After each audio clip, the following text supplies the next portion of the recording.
আচ্ছা বলুন তো, আমাদের সবার জীবনে এমন কোন ২ টি দিন আছে, যে ২ টি দিনে আমরা চাইলেও কিছুই করতে পারব না? কি পারছেন না তো? আচ্ছা ঠিক আছে, আমিই বলে দিচ্ছি। একটি হচ্ছে গতকাল আর আরেকটি হচ্ছে আগামীকাল। গতকাল সে তো হিস্ট্রি, অতীত হয়ে গেছে। আপনি চাইলেও সেখানে গিয়ে কিছু করতে পারবেন না। আর অন্যটি হচ্ছে আগামীকাল। সে তো মিস্ট্রি।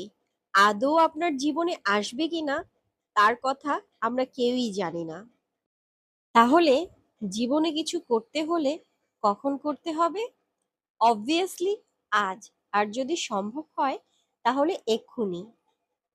তাই আপনার জীবনের যত গুরুত্বপূর্ণ কাজ আছে তা বর্তমানেই শেষ করুন। বর্তমানে হাসুন, বর্তমানে বাঁচুন, ভবিষ্যৎ